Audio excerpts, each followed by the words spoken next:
गोपाल जय जय गोविंद जय जय गोपाल जय जय श्री राधारमण हरि गोविंद जय जय श्री राधारमण हरि गोविंद जय जय वृंदावन बिहारी लाल की जय। ओम नमो भगवते पुराण पुरुषोत्तमाय। ओम जयति पराशर सूनु सत्यवती हृदय नंदनो व्यासो यस्यास्य कमलगल्तम वाग्मयमृतं जगत्पेवती विश्वसर्गविसर्गादि नवलक्षण लक्षितं श्रीकृष्णाक्षं परं धाम जगद्धाम नमामि तत्। हृदयस्य प्रेरणया प्रवर्तितोऽहं पराकुरूपोऽपि तस्य हरेः पदकमलं वन्दे श्री चैतन्यदेवस्य वन्देऽहं श्रीगुरुं श्रीयुतपदकमलं श्रीगुरुं वैष्णवांश्च श्रीरूपं साग्रजातं सहगण रघुनाथान्वितं तं सजीवं साद्वैतं सावधूतं परिजनसहितं श्रीकृष्ण चैतन्यदेवं श्रीराधाकृष्णपादं सहगण ललिता श्रीविशाखान्वितांश्च नारायणं नमस्कृत्य नरं चैव नरोत्तमं देवीं सरस्वतीं व्यासं ततो जयमुदीरये। नारायणाय नमः नरोत्तमाय नमः दिव्यै सरस्वत्यै नमः व्यासाय नमः। नमो धर्माय महते नमः कृष्णाय वेदसे ब्राह्मणेभ्यो नमस्कृत्य धर्मान् वक्षे सनातनान् वाञ्छाकल्पतरुभ्यश्च कृपासिन्धुभ्यैव च पतितानां पावनेभ्यो वैष्णवेभ्यो नमो नमः। हे श्री सनातन प्रभो करुणाम्बुराशे हे रूप दुर्गति जनैक दयावलोको हे भव्य युग्म सुमते रघुनाथ दासो श्री जीव में कुरु मंदमते दयान्द्रा तुलसी काननम यत्र यत्र पद्मवनानि च पुराण पठनम यत्र तत्र सन्निहितो हरि। बोलो श्री वृंदावन बिहारी लाल की जय।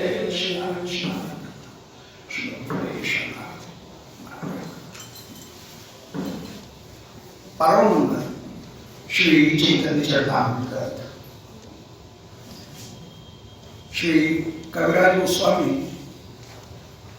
ये निरूपण कर रहे थे कि श्री नारायणी देवी श्रीमद महाप्रभु की उच्छिष्ट भाजन होकर के विराजमान है। छोटी सी बालिका थी, उस समय श्रीमद महाप्रभु ने जब उनको देखा कि संकीर्तन में रोदन कर रही है और रोदन करने में मानी नहीं, सब लोग मना रहे हैं, उसको चुप करना चाह रहे हैं, परंतु बालिका चुप नहीं हो रही है तो कीर्तन में रोई जा रही है। उस समय श्री महाप्रभु आए, सिर के ऊपर हाथ रखा और महाप्रभु ने अपना उच्छिष्ट जो प्रसाद है वो उसको दे दिया और उसको प्राप्त करते ही उसने चाट करके और उस उच्छिष्ट पात्र को वो चुप हो गई और बड़े प्रसन्न होकर के फिर नाचने लगे। वो बात उन्हीं के गर्भ से श्री वृंदावन दास जी उनका जन्म हुआ और श्री वृंदावन दास जी श्री चैतन्य चरित्र के आप व्यास होकर के विराजमान हुए। वृंदावन दास जी ने जो लिखा सूत्र रूप में कुछ लिख रहे हैं, कुछ लीला का विस्तार पूर्वक वर्णन कर रहे हैं। जब ये देखा कि चैतन्य चरित्र बहुत बढ़ता हुआ चला जा रहा है, बहुत मोटा होता चला जा रहा है ग्रंथ, उस समय उन्होंने कुछ सूत्र भी किए, माने लीला को संक्षेप में भी किया, किन्हीं लीला का वर्णन नहीं किया, किन्हीं लीलाओं को संक्षेप कर दिया और विशेष रूप से नित्यानंद लीला वर्णन में उनका इतना आवेश था कि चैतन्य की श्री शेष लीला वह वर्णन करने से रह गए। यहां तक का प्रसंग कल के प्रसंग में हो गया था। उस समय से सब लीला स्मृत विवरण वृंदावन वासी भक्तेर उत्कंठित 45वीं प्यार है अष्टम परिच्छेद की। अध्याय और 45 रुपया।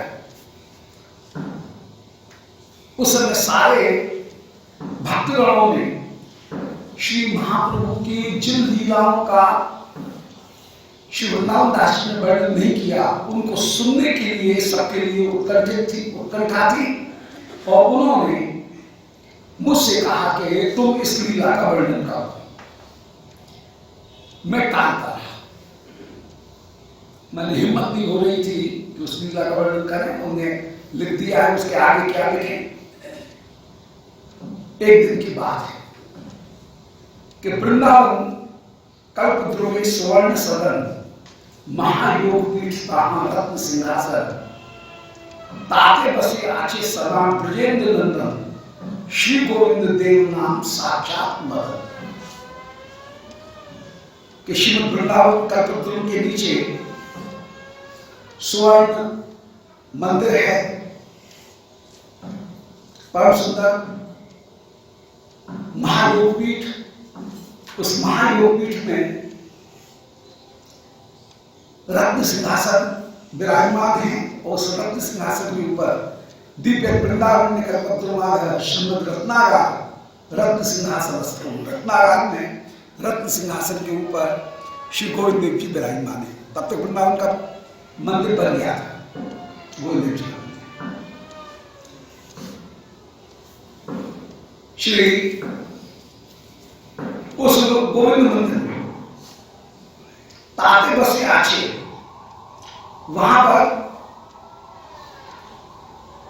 श्री गोविंद सुखपूर्वक आप विराजमान हो रहे हैं। चैतन्य चरितामृत 1638 विक्रम संवत में पूर्ण हुए। सब काफी समय बाद महाप्रभु का अंतर्धान हो गया 1580 में 79 में, और 1638 में 40 वर्ष के और करीब 10 वर्ष 50 वर्ष बाद श्री चैतन्य चरितामृत ये ग्रंथ लिखा गया। जेठ कृष्ण पंचमी ये श्री चैतन्य चरितामृत की आविर्भाव की तिथि है। उस दिन श्री चैतन्य चरितामृत लिखे गए थे। 1635 में 32 में चैतन्य चरितामृत प्रारंभ किए और 6 वर्ष में 38 में जाकर के चैतन्य चरितामृत इन्होंने लिखना पूर्ण किया कविराज गोस्वामी जी। तो चैतन्य चरितामृत कैसे लिखे गए, कैसे प्रकट हुए, इसकी लीला वर्णन कर रहे हैं। कैसे मुझे आज्ञा हुई कि श्री वृंदावन में गोविंद मंदिर जो है वो गोविंद मंदिर की स्थापना हुई। वो गोविंद मंदिर में श्री राधा गोविंद देव विराजमान है। वृंदावन की पहचान श्री राधा गोविंद देव जी से ही है। मथुरा की पहचान है केशव देव अधिष्ठित जो स्थान है उसका नाम मथुरा, और ऐसे ही गोविंद देव अधिष्ठित जो स्थान है उसका नाम श्री वृंदावन। मुख्य रूप से वृंदावन के जो देवता हैं वो सप्त देवालय श्री गोविंद देव मुख्य रूप से। तो श्रीमद वृंदावन वो सुखपूर्वक उस समय विराजमान हुए। 1591 में श्रीमद वृंदावन जो है वो वृंदावन में श्री गोविंद देव की सेवा प्रारंभ हुई। रूप गोस्वामी जी ने गोविंद देव जी को प्रकट किया 1591 में। और गोविंद मंदिर जो है, जैसा कि उसमें शिलालेख में गोविंद देव जी के मंदिर में लाल पत्थर के में लिखा हुआ है, वो है 1647 में श्री गोविंद मंदिर उस समय विराजमान बनकर तैयार। इसके पहले 1638 में श्री चैतन्य चरितामृत ये ग्रंथ लिखे गए। तो गोविंद देव की सेवा जो है वो तो प्रारंभ हो गई थी। गोविंद देव प्राकट्य तो हो गए थे 1691 में, और ये 1591 में और श्री चैतन्य चरितामृत लिखा गया 1638 में पूर्ण हुआ। तो श्री गोविंद देव जहां विराजमान है, दिव्य वृंदावन तो वृंदावन है ही है, तो दिव्य वृंदावन श्री योगपीठ, उस महायोगपीठ का सिंहासन के ऊपर श्री गोविंद देव ब्रजेंद्र आप साक्षात विराजमान है। राज सेवा है तहाँ विचित्र प्रकार, वहां पर विचित्र प्रकार से राज सेवा हो रही है, राज की दृष्टि से सेवा हो रही है। दिव्य सामग्री, दिव्य वस्त्र अलंकार सब विराजमान, शास्त्र सेवक हैं, अनुक्षण सेवा करते हुए विराजमान है। शास्त्र वर्ग में सेवा नाया है वर्णन। श्री वृंदावन की गोविंद की जो सेवा है उस सेवा का वर्णन नहीं किया जा सकता है। अनेक अनेक प्रकार से वो सेवा करते हुए विराजमान है।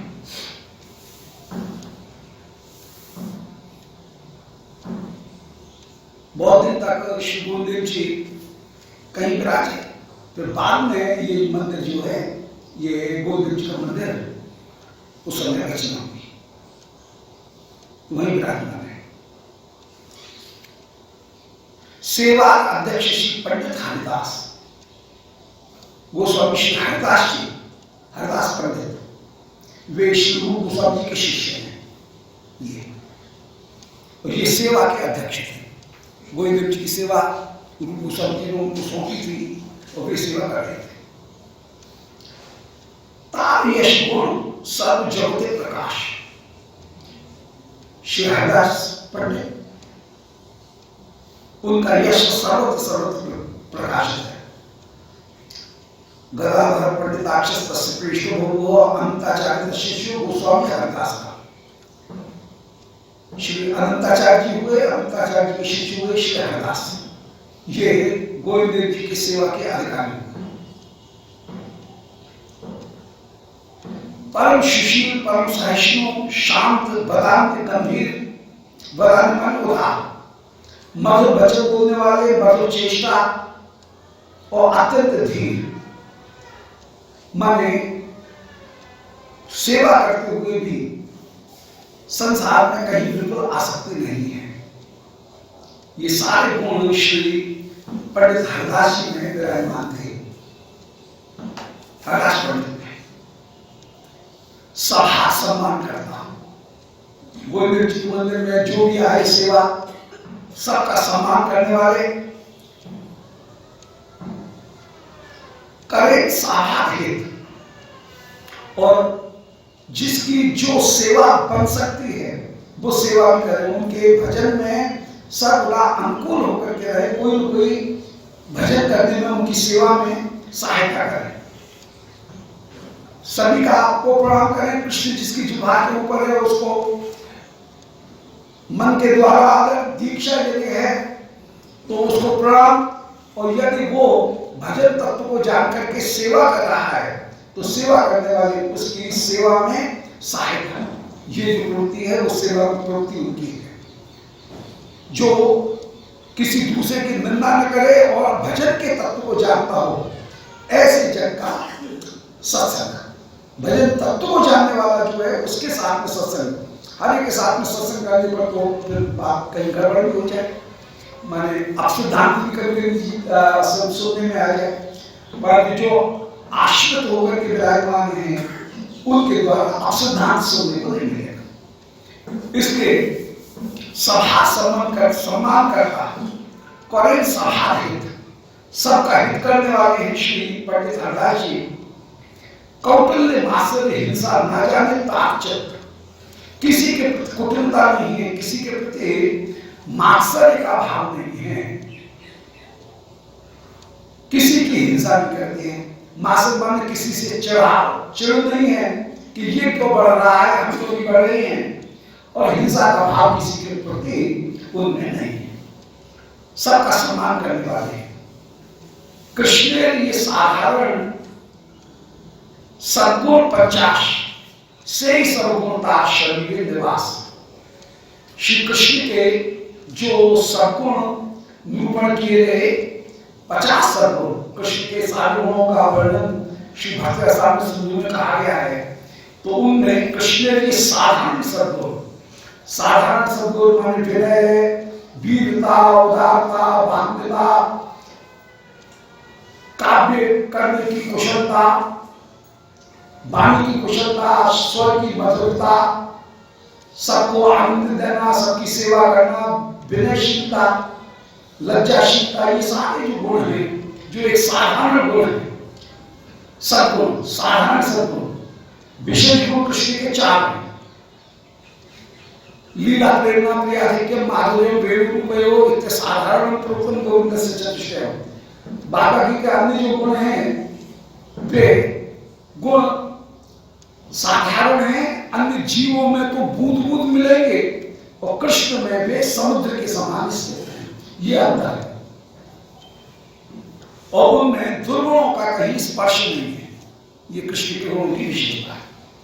तो कृष्ण के जो साधारण सद्गुण 50 सद्गुणों का वर्णन किया गया, वे सब के सब गुण श्री इन महापुरुष में विराजमान थे।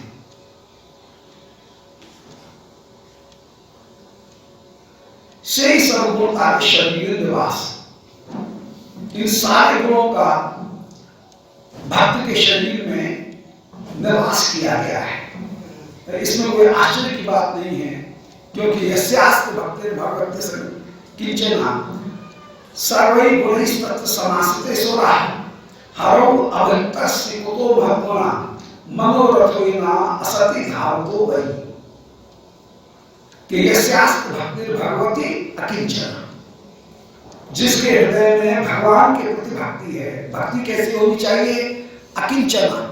अकिंचना माने अन्याभिलाषता शून्य भक्ति होनी चाहिए, उसका नाम है अकिंचना भक्ति। बदले में कुछ नहीं चाहा जाए, प्यारे का सुख ही चाहा जाए। तो जिसके हृदय में अकिंचना भक्ति है, तत्वतः भक्ति ही साध्य है। कृष्ण प्राप्ति ये साध्य नहीं है, कृष्ण प्रेम प्राप्ति ये परम साध्य है। कृष्ण से भी बढ़कर के कृष्ण प्रेम की प्राप्ति साध्य है। कृष्ण तो कई लोगों को मिल गए, पर कृष्ण प्रेम नहीं मिला तो उनको कोई फल की प्राप्ति नहीं हुई। श्री कृष्ण स्वयं कृपा करने के लिए मुचकुंद के पास में धौलपुर में उनकी गुफा के अंदर घुस करके गए, उनको जगवाया काली यवन के द्वारा, और मुचकुंद की आंखों में जब तिलमिला आ गए और वे कह रहे हैं, बोले मारे आप कौन हो? मैं मानधाता का पुत्र हूँ, मुचकुंद मेरा नाम है, मैंने बहुत गैयाएं दी थी, शायद आपने उनका यश सुना हो, अब अपना भी परिचय दे दीजिए।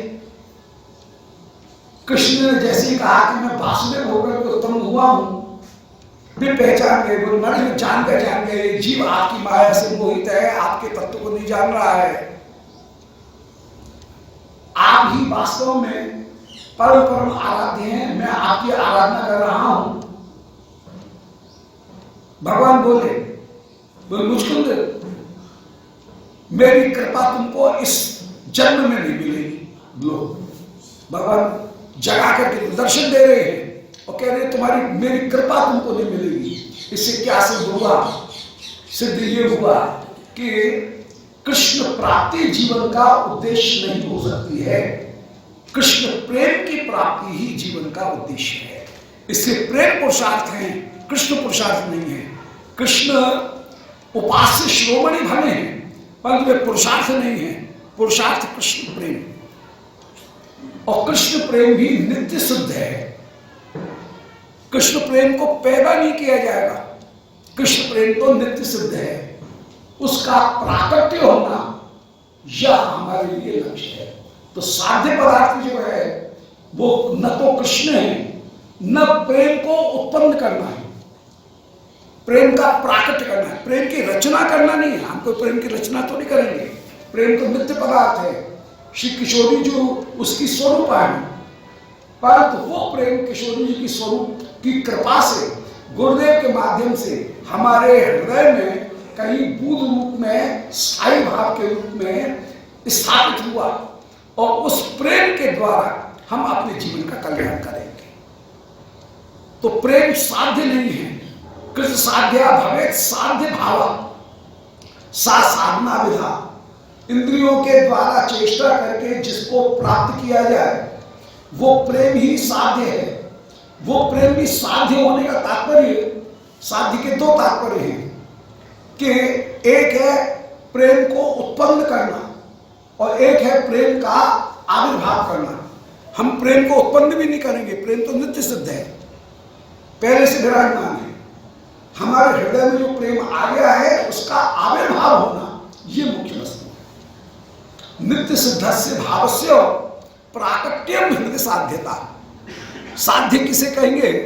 साध्य वस्तु है प्रेम का प्रकट होना। प्रेम को पैदा नहीं किया जाएगा, प्रेम नया कोई पैदा होगा सो बात नहीं है।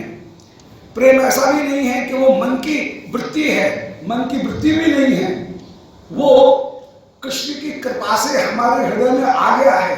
उसका प्राकट्य होना ही उसकी साध्यता है। वो नया पैदा नहीं किया जा रहा है, प्राकट्य होना ही उसकी सिद्धि है, उसकी साध्यता है। तो प्रेम मुख्य वस्तु होकर के विराजमान है। तो श्री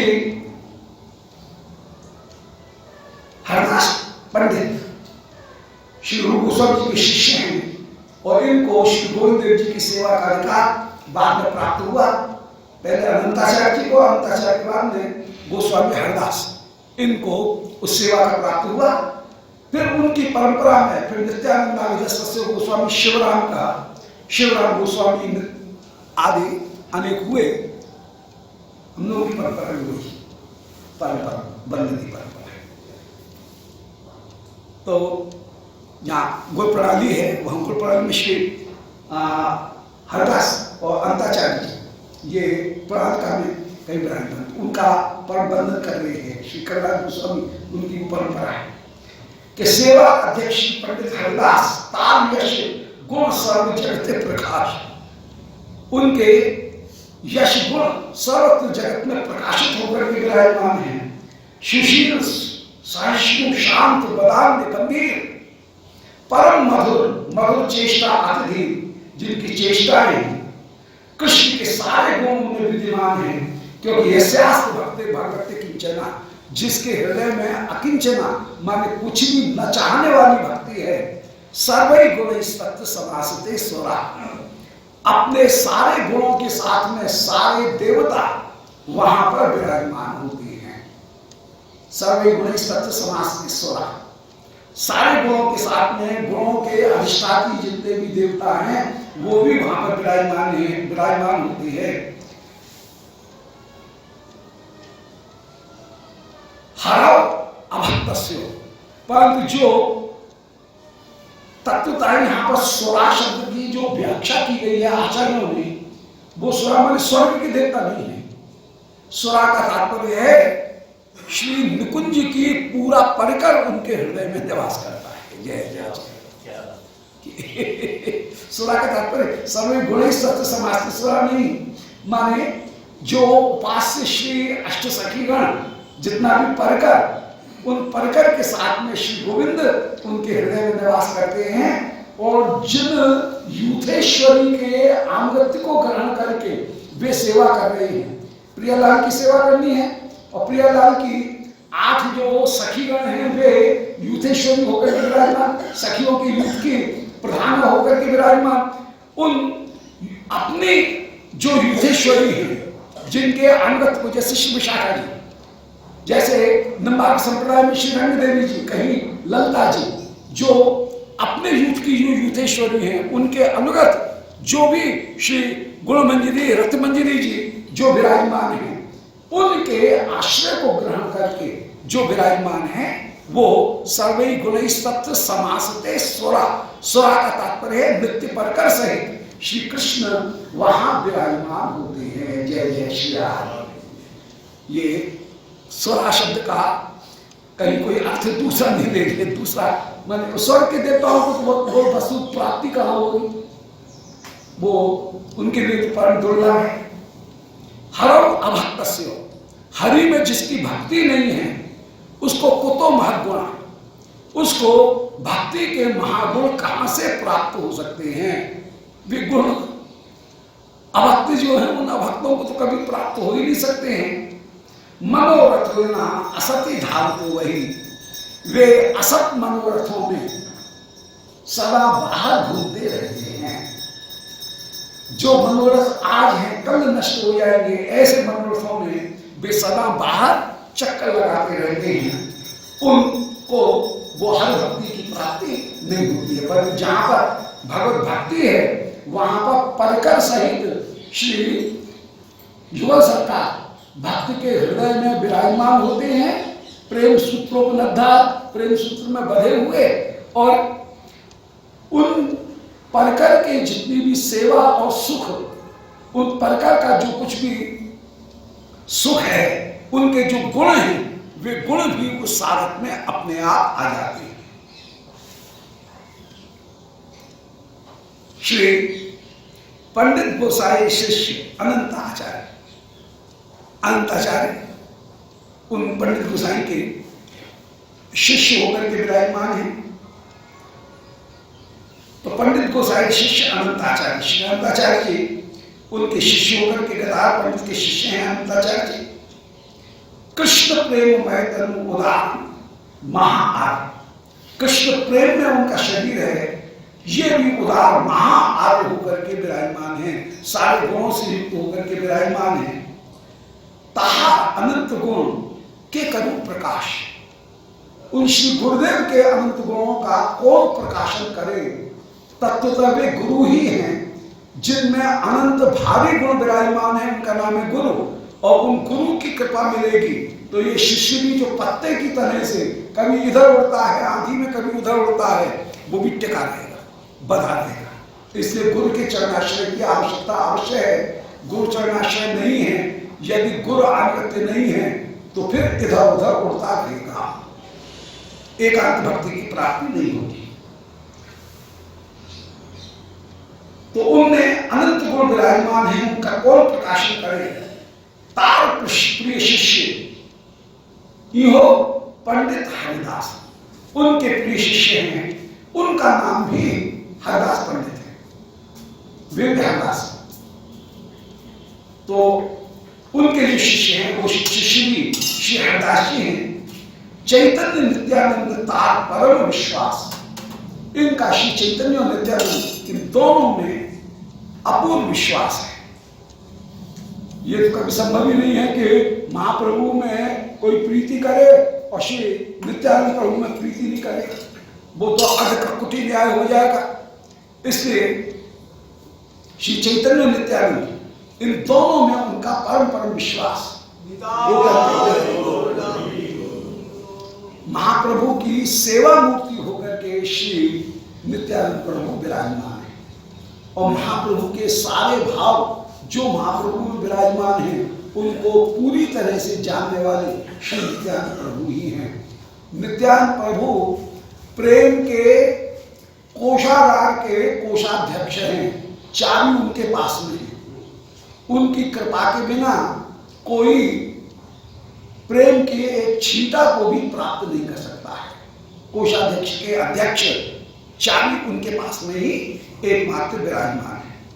तो चैतन्य नित्यानंद तार परम विश्वास, चैतन्य नित्यानंद दोनों में उनका परम विश्वास है। चैतन्य चरिते तार परम उल्लास।